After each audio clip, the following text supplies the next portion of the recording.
Selamat pagi pemirsa Embun Surgawi yang dikasihi Tuhan. Pada saat ini mari kita belajar bersama-sama tentang salah satu bagian firman Tuhan tentang kelemah lembutan yang diambil di dalam kitab Keluaran 18 ayat 13 sampai 27. Namun sebelum kita mendengar firman Tuhan, mari kita berdoa bersama-sama.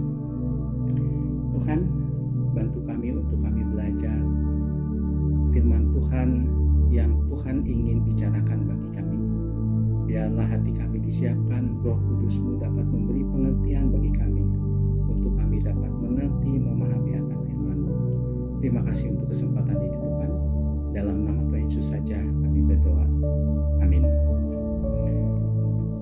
Saudara, ada sebuah kutipan yang berbunyi, sebuah kebaikan bila dilakukan dengan cara yang salah, maka ini menjadi suatu kesalahan.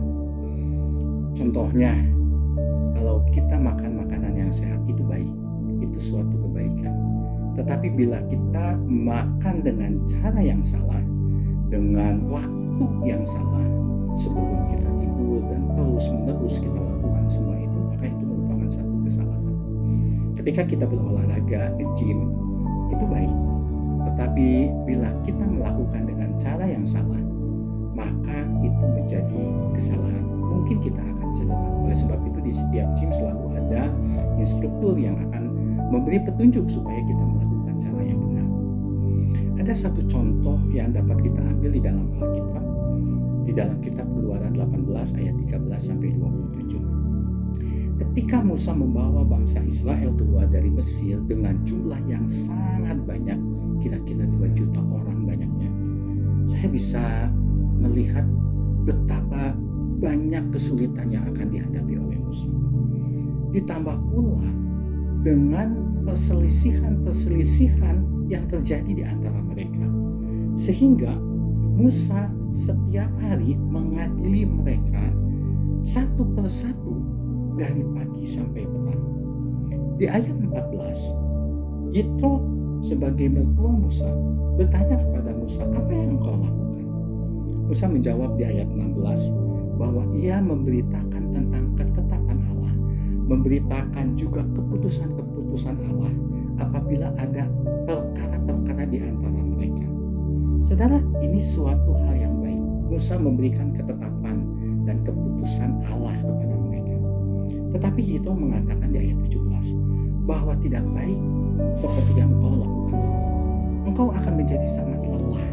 Engkau tidak akan sanggup melakukan itu seorang diri.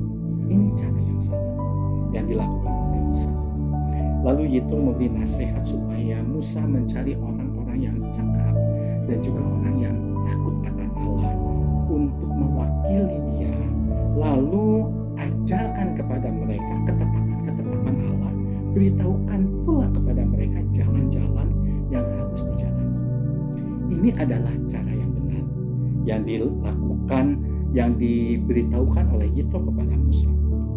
Bukan secara one man show seperti yang Musa lakukan, tetapi melalui wakil-wakil bangsa itu yang takut akan Allah. Dan juga jangan hanya memberitahukan, make know kepada mereka, tetapi juga harus teach and show them.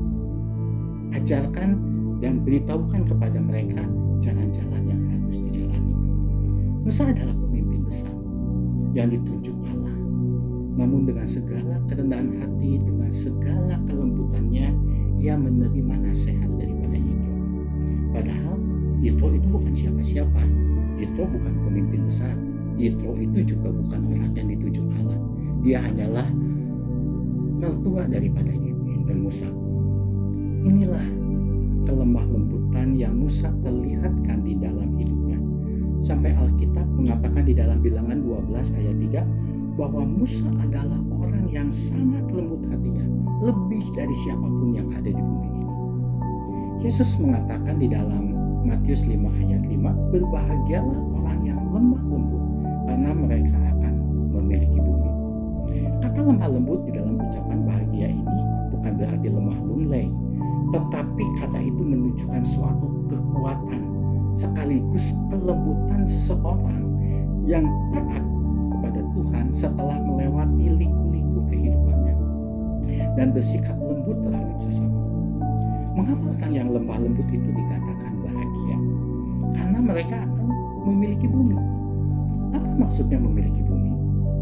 Memiliki bumi itu bukan berarti memiliki kekuasaan yang luar biasa sehingga bumi ada di dalam kekuasaan tangannya, atau memiliki kekayaan yang luar biasa sehingga mempengaruhi banyak orang di bumi ini.